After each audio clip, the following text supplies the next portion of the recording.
नमस्कार मित्रांनो, आज आपण आलेलो आहे लेंगरी या गावामध्ये.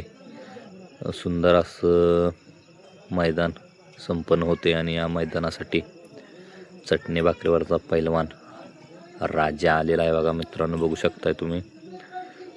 आपण राजाच्या गोट्यावरती जाऊन आलो मित्रांनो, परंतु राजा तिथं नव्हता. समजलं मैदानावरती आलेला आहे. राजा मायनीच्या मैदानात गुलालास पात्र ठरल्यानंतर त्याच्यानंतर लगेच लेंगऱ्याच्या मैदानात मित्रांनो आलेला आहे. आणि आज आपण राजाची कशा पद्धतीने नियोजन झाले ते आपण पाहूया पुढे.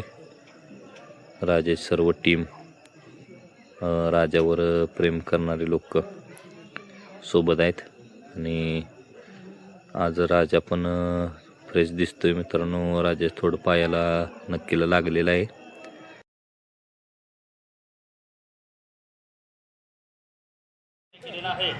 राजा सेमीला निघालाय बघा मित्रांनो. राजाचं पाणी करायचं आता चालू आहे. सुंदर असा लूज घालून राजाला तयार केला. आता राजाला सेमीसाठी खाली मैदानात घेऊन जाणार आहोत. बघू शकता कशा प्रकारे राजाला पाणी केलं जाते.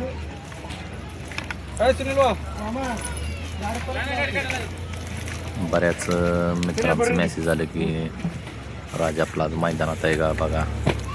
परंतु आपल्यालाच माहीत नव्हतं राजा मैदानात आहे का, कारण मायनीचं मैदान झालं आणि त्याच्यानंतर लगेच राजा पाळणाराच वाटलं नाही, कारण त्याच्या पाया नक्कील थोडं लागलं होतं. पण काय कारणाने राजा पळाला, पायरा अगोदर झाले असल्याने.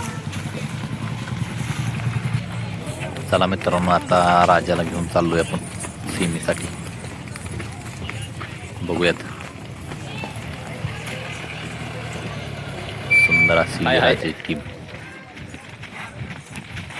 कायम राजासोबत असणारे राजाचे शिलेदार घेऊन निघालेत सेमीसाठी. राजा सज्ज.